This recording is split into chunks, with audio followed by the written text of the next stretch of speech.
Good morning. Let me check my volume. Everybody can hear me okay? Good. Again, it's a pleasure to be with you this morning, and I'm sort of a fill-in this morning. And Philip Botts, I don't know if you know Philip or not, but he was scheduled to be here this morning, but his grandmother passed away this weekend, and she was 101 years old. So he needed to leave yesterday after the benefit dinner last night, so I told him I would take his place this morning, but he sends his greetings to all of you. And how many attended the dinner last night? I'm just curious.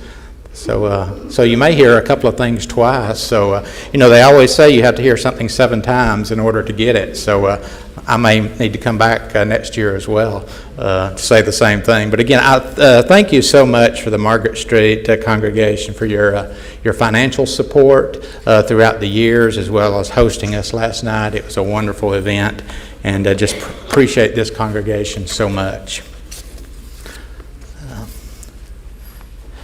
Sin has shattered the image of God in many families in our society today. And at the Mount Dora Children's Home, we see children and families struggling to believe they were created in God's image as their lives have been wrecked. Most of the clients that we serve, the children and the families, their lives are in a mess. They have never known Jesus. When they come to us, they have no self-worth. They just, again, come to us in a total mess, not knowing what to do. They're struggling, and often with no purpose. They are looking for something, but oftentimes they do not know what they're looking for. They truly do not believe they have been created in God's image. And as a result of your generous support, we have the opportunity to not only change their physical circumstances of those we serve, but we also have the opportunity to have a spiritual impact in their lives. And again, we do not do that alone. It takes individuals and congregations like this in order for us to make a spiritual impact. So thank you for that. And we also have the opportunity to emphasize that they are created by God and created in God's image, and that they all have value and worth. And that they have gifts and they have talents, and these gifts and talents can be cultivated and shared. It is also important for us to establish positive relationships within a healthy lifestyle. Many of the parents that we serve, as well as the children, they have never known what a healthy lifestyle looks like. Transformational change will occur in their lives if they live a God-centered life. And that's what we are trying to teach them while they are in our program, and that all things are possible through Christ. How does being made in the image of God apply to us today?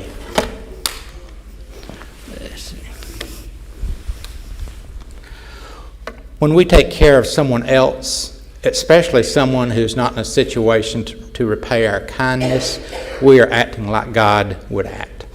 This is pure religion because it is untainted by ulterior motives.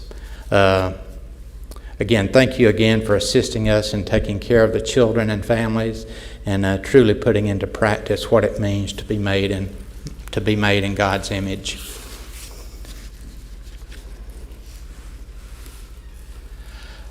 At the Children's Home, to give you, how many people have been on our campus before? A couple of people has been on our campus before. So we were founded in 1945, and we have 70 acres.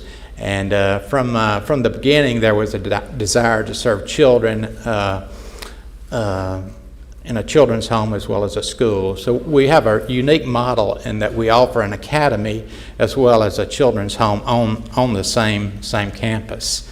And they said last night at the benefit dinner we had 799 in our academy. Actually, they were wrong because I was working late last night and we just accepted another student into the children's home. So we now have 800. So starting next week, we will have 800 students in our academy. And we assist 43 children and families currently in the children's home. So again, we have a rich heritage of helping children and families in need. Over the years, we have served over 1,200 children through our residential group program, and we have helped 160 single parents and families through that program as well. And again, we have a tremendous reputation in our community as well as the Southeast. And again, we are one of the few programs that really offers a single parent program, and I'll go into a little bit more detail about that program, but it is an exciting program that we started back in 2013. Our mission, building on our legacy of faith and service, we educate, equip, and empower our community to love God and others, pursue excellence, and impact our world. That is our mission statement. We truly believe that. We are educating not only the children, but we're also educating the single parents we serve. They go back to school as well. So we feel strongly that in order to change lives, they have to have a better education when they leave us than when they come to us. And we are equipping them every day through our staff, through our house parents, and through our other staff members. We are equipping them to go out and be Christians, be leaders, and have good morals, have good character, and then we are empowering them to go out when they leave us. So that's our mission statement for all the services that we are providing. We have 3 programs. We have our residential group care program, we have our single parent program, and we have what we call an off-campus assistance program. And I will go through those quickly here in just a moment and sort of explain just a little bit about those programs. This is a picture of the kids at the Thompson House. That's our residential group home on our campus. It fulfills our mission in providing a Christian education to the children in our care. And our social service team, we equip and we empower these children in our care to become productive citizens. And the thing that we do most, we provide hope to hurting children who would otherwise have no hope. These children come to us devastated. They've come from a bad background, and they feel hopeless. And we are there to provide hope for them. And they can stay in our program until they graduate and even beyond if they have no place to go. Sometimes we do have children that comes to our program. They graduate from our academy, and they really have no place to go if they're not. We do encourage them to go to a school, college, further their education, go to technical school, but again, sometimes they can do that, but they still have no physical place to live. So we do not kick them out or require them to leave after they graduate. Most of them do, but again, there's occasions that they would stay with us because we're committed to them long term. Many agencies have gone to shift work, which means, again, you have 3 people coming in, 8-hour shift workers. We don't believe in that model. We believe a house parenting model is the most effective way. That way they eat together, they attend activities together, they go to church together, and again, it's not as institutional as it would be if you had shift workers coming in. And we're always recruiting for house parents, so if you have an interest in being a house parent or if you know of someone, we would always be glad to talk with anyone about that. Some of our outcomes, we want them, the first and foremost, to have a stronger relationship with God. That's our primary purpose. And we give them, and how we determine that sometimes, we give them a spiritual inventory. When they come into our program, it's a list of 25 questions. It's just basic questions. Do you pray? Do you believe in God? Very simple questions. And then when they leave our program, we give them that same, not really a test, but we give them that same survey again, and to see if they have grown in their spirituality while they have been in our program. And we're also working with them on understanding effective communication and healthy relationships, because you have to understand these children, they have not seen what a healthy relationship might look like from their parents. And we're developing academic success strategies for them to be successful academically. We have the ability to express emotions appropriately. They can all express their emotions, but not always appropriately. So that's the key in that. And we're developing life skills for them. Again, hygiene, finances, how to manage money, how to checkbooks. Checkbooks is almost a thing of the past with this younger generation. And, they think if there's money in the ATM machine and money's rolling out, then they've got money. That's not always the case. Sometimes money rolls out when there's no money in there. So we're teaching them that. We're teaching them interview skills, how to go and apply for a job, how to dress for that job, and how to do cooking, because eventually they'll have to be out on their own. So we're teaching a lot of just life management skills as well. And let me go back. Also, I talked about this a little bit last night, but just wanted to, some of the other services that your contribution goes towards, obviously their private education, but also most of these kids are behind in school, so we have private tutors who come in and tutor them because, again, in a situation that most of the kids are in, they have missed a lot of school, they're behind in their grade level, so we try to get them caught up. So we provide tutoring for almost all the children. We provide counseling services. They are in need of counseling when they come to us. We also provide their books, their school supplies, their Chromebooks for their education. We provide uniforms and all their clothing needs during the school year, as well as their costs involved to participate in sports teams. We have 34 different sports teams at the academy, and most of them all participate in some type of sports. So if you've had a child lately and they participated in sports, you know how expensive that can be, just with uniforms and travel and things like that. Again, they go on outings. We pay for those outings. We pay for them to take vacations. We offer academic and sports camps throughout the year. We offer summer camps at the Central Florida Bible Camp that they attend.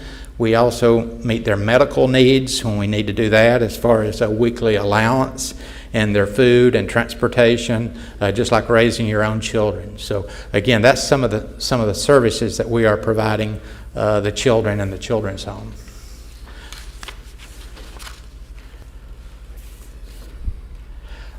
Wanted to let you know, Claudia, she graduated in 2023, and this is one of our success stories in the children's home. I wanted to show, I could show quite a few, but just wanted to highlight her this morning. She's at Faulkner. She is a freshman at Faulkner this year, and she was with us for approximately 4 years. Her home environment was not good, and but she thrived while in our program.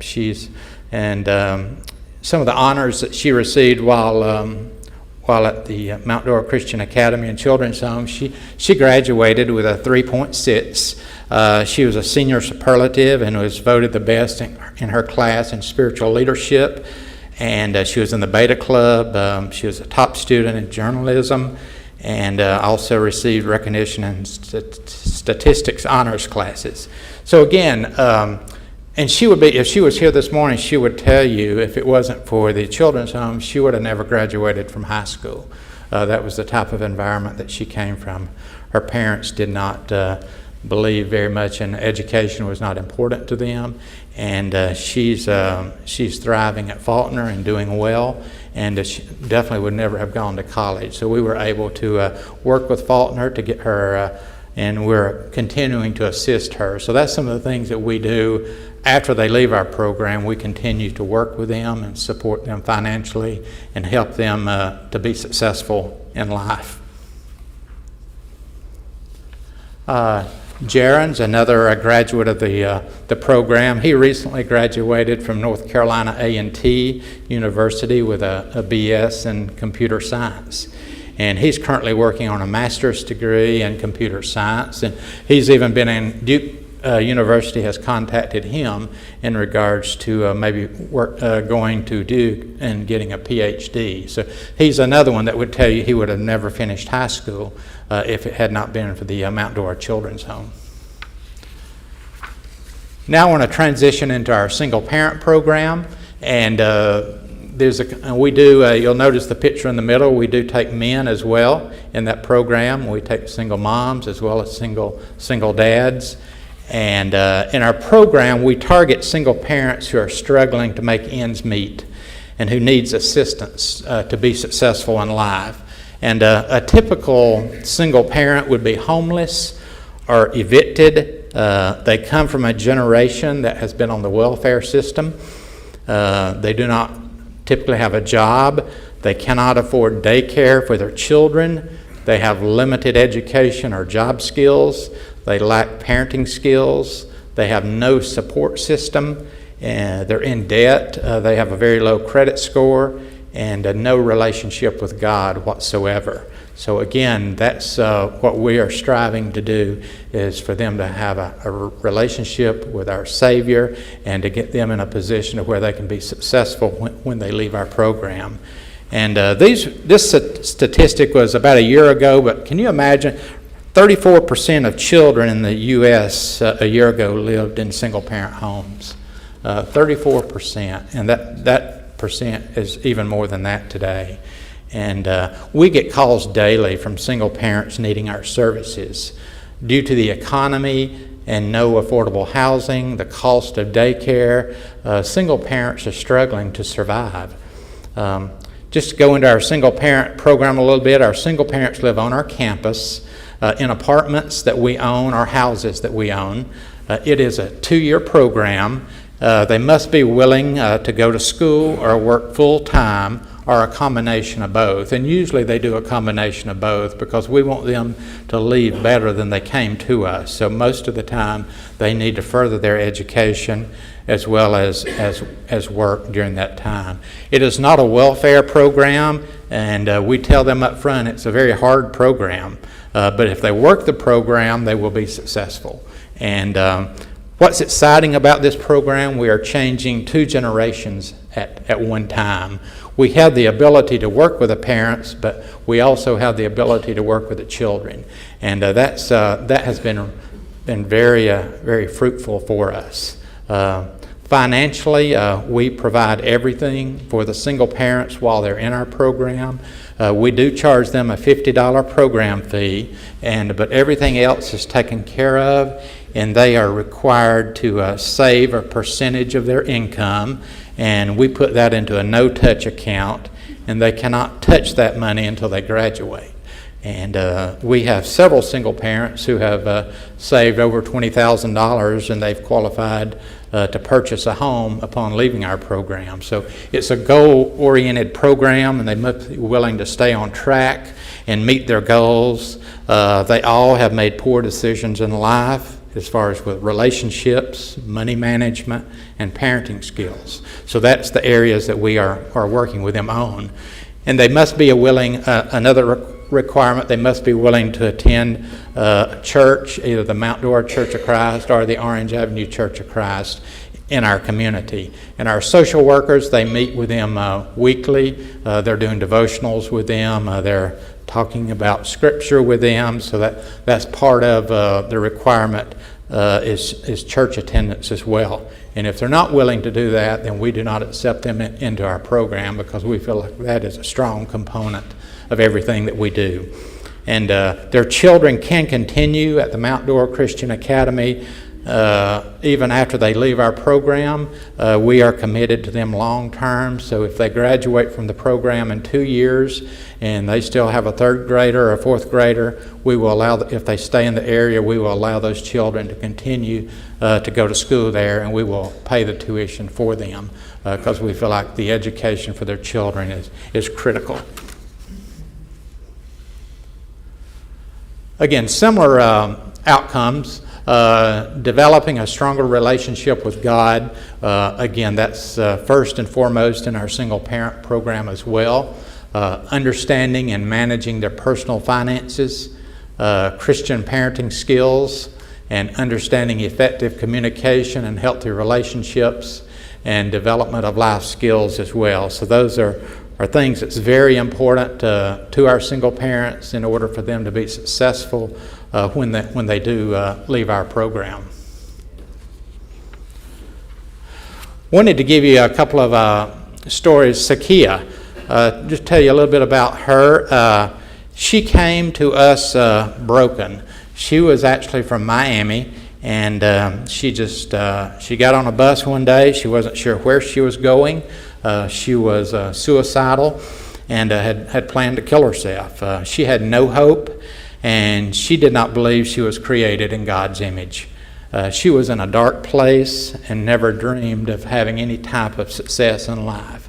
She had absolutely no parenting skills, and we encouraged her to enroll in Lake Sumter College, which is 3 or 4 miles down the road from our campus. And she had no self-confidence in herself. She really didn't want to. We encouraged her. She finally decided to, because she felt like she would be a failure. And while in our program, she was baptized, and she proud to say that she has graduated now last year, and she was actually selected as the commencement speaker at her graduation. The teachers and the staff there at the college asked her to be the commencement speaker, and she also received the Lake Hawk Award, which is the highest honor given to a student at Lake Sumter, and that was voted on by the student body.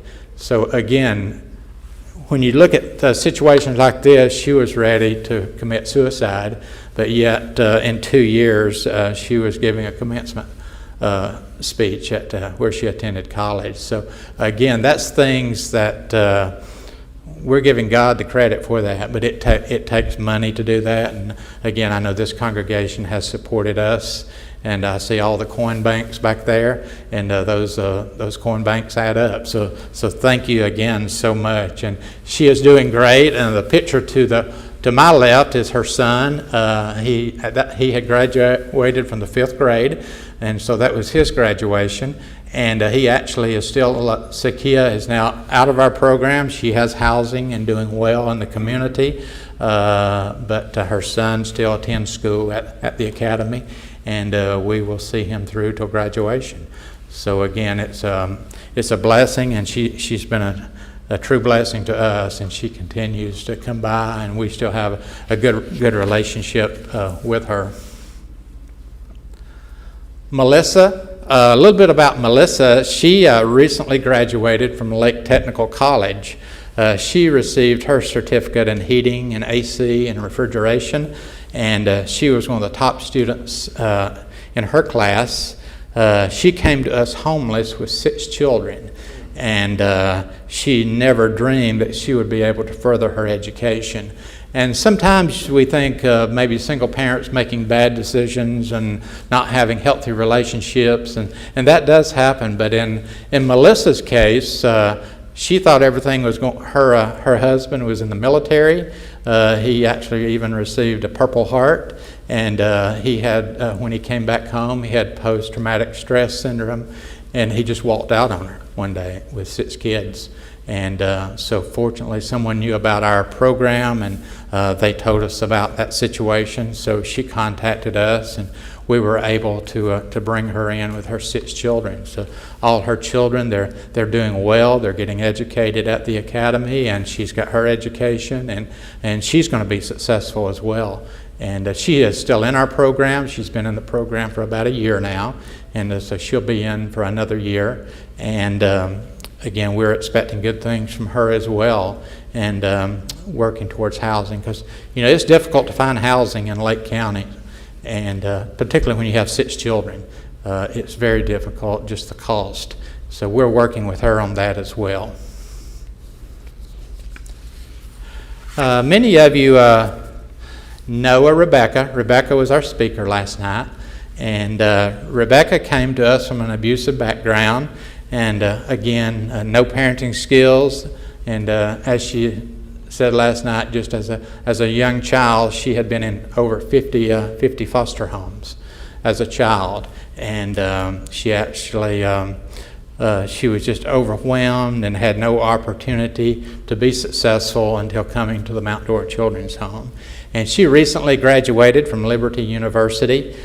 She has a full-time job working now, and in her words, she's going to make it. She She never thought she would make it. She was very, very depressed when she first came to us, and again, she's just made a tremendous turnaround, and again, she is a true blessing to us and what she has been able to overcome in her life. Shaylee, she recently graduated from the Lake Sumter State College with an LPN. And again, something she never dreamed she would be able to do. That's her daughter with her, and she never thought she'd be able to go back to college because she could not afford college, she could not afford daycare, she had no resources, she had no support system to watch her child while she was going back to school. But again, we put all that in place. And I think that's one of the things that I've learned over the years in this type of work. It is so important for us all to have a support system. And most of these families and children that we deal with, we are their support system. But for those who don't come to us, they have no support system. So, I mean, I've even got children, what I would consider normal children, but I'm still their support system sometimes when they need a daycare, when they need a babysitter, when they just need to go out for a date or something. They know they can call us. But again, a lot of these families, they don't have that. Or if they have it, it's not a good situation. They may be calling someone that's doing drugs or doing alcohol, and the children they're putting in bad environments. So again, we consider them that we are their support system. Sheena, in January, she left our program, and that is a new home that she was able to. We partnered with Habitat for Humanity, and she became a first-time homeowner. And again, if she was here today, she would tell you again, she would never have had a home if it had not been for our program, because it wasn't easy for her, because we required, again, as I mentioned, we required her to save money. And when you're when you're 25, 30, 35 years old and you're saying you have to save money, that's not, they don't like that sometimes. They like it when they leave and they've got $20,000, but during the time they're wanting to spend it. And again, as I mentioned, it's not an easy program, because again, it's when they get their check, they want to go spend it because they have no money management skills. But again, we've got things in place that they are required to do that. So they don't particularly like us some days, but when they leave the program with a $20,000 check, they love us. So we just have, we understand that. And but she's doing well. Again, her children, they continue to go to the academy, and they live probably about 15 miles from our campus, but they continue to go to school. This is our what I would consider our off-campus assistance program, and it varies as far as who we help. But Blessing, she came to us from Nigeria, and she attended another local high school and played soccer. She was recruited to play soccer, and when she got here, the school said, "Well, you're probably not hardly good enough for us." So they gave her a few dollars and sent her to the bus station. Well, you can't get back to Nigeria real cheap. And she had no money. She was just devastated. And the guidance counselor at that particular school knew about us and our program, so they called us to see if we could help her. So we said sure. So without hesitation, we brought her into our program. She graduated from the academy, and again, had no place to go. So she considers Mount Dora Children's Home her home. And we got her, she just recently graduated from Warner University, and she's got her college degree. Now she's teaching at one of the schools in a nearby county. And we're still working with her. We financially assisted her in getting her college degree. We're continuing to help her financially and emotionally now, and trying to help her get her green card so she can be here on a permanent basis. And so that's one of the things that we do sometimes, is what we call an off-campus assistance program. And another one, just to give you an example, we worked with two boys, Vincent and Ryan. Their parents were murdered, in Mount Dora. So they had no place to go. They had some other resources as far as living resources, but we brought them into our campus and allowed them to go to school. We helped them with tuition, we helped them with clothing, and we helped them with grief counseling and doing other things for them as well. So those are some examples of what we consider off-campus assistance that we provide students as well. And, this is really what it's all about, is the baptisms. This is one of the young ladies in our residential program was recently baptized, and then those are the 2 single parents that was baptized while in our program. So that's what the ultimate goal is. We want them to become Christians, and we feel good about our program and what we're doing spiritually with them, and they all 3 of those are doing well spiritually at this time. And again, appreciate y'all so much. These are some of the ways we can have help as far as Change for Children. I know y'all participate in that. Your prayers, we need your prayers so much, because some days are very difficult when you're dealing with the types of children and the types of families that we work with. So we covet your prayers at all times. And other food drives, sometimes, I don't know, we used to come around to the churches and pick up different food and supplies. We've sort of gone to gift cards now because gas has gotten so expensive, and we were getting a lot of the same items that so again, we were limited on meat and milk and things like that. So with gift cards, we can buy the items as we need them. So a lot of congregations are now providing us gift cards for our food program. Again, if you have a vehicle that you would like to donate, we take vehicles as well. In fact, we're looking for a vehicle now for Claudia, the one I just mentioned at Faulkner. She was able to, while in our program, learn to drive. We got her a driver's license, and so we're still currently looking for a vehicle for her. And again, holidays, we have churches who help us during the holidays. So again, these are just various ways that we get support from congregations. If you would like to follow us, here's various ways. We have a website, we have a Facebook. If you were at our dinner last night, you may be on some of these Facebook before long, so be looking. And that's our social services number. If you know someone who might can use our services, we encourage you to contact us, and we want to help anyone that we can. So if you know of a single parent, or if you know a child that needs services that we provide, feel free to refer them to us. And again, I would just like to finish by sort of the way I started, just saying thank you. Thank you for partnering with the Mount Dora Children's Home, and for helping us and to create these kids in God's image. That's what we're all about. So I appreciate y'all so much. And I didn't leave too much time for questions, but hey, we've got a few minutes. So if you have any questions, I would be happy to take any questions that you might have at this time.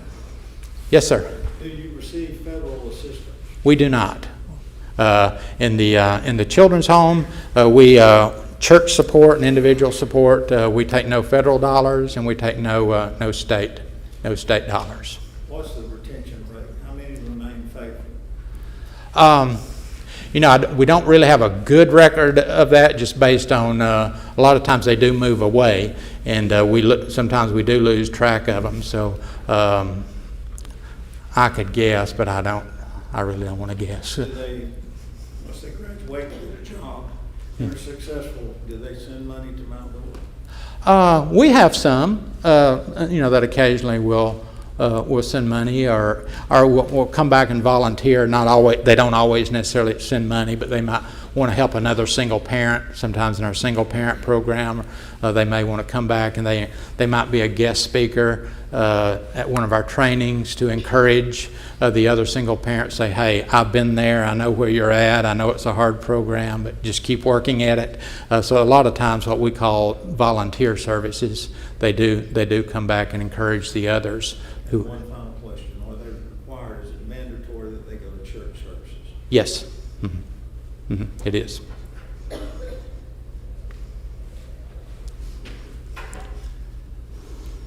I know in our puppet school systems now, they can take public funds and go to schools of choice. Does that work the same way with academies?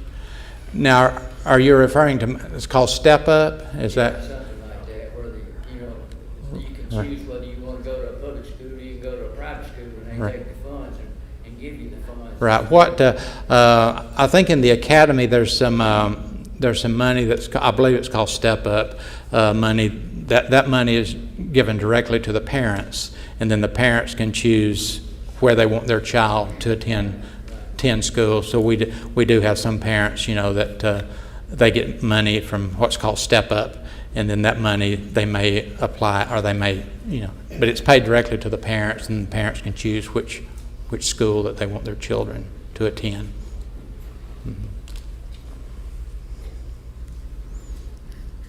Okay, it's 9:44, so you may want me to come back. I'm letting you out a minute early. Thank you very much.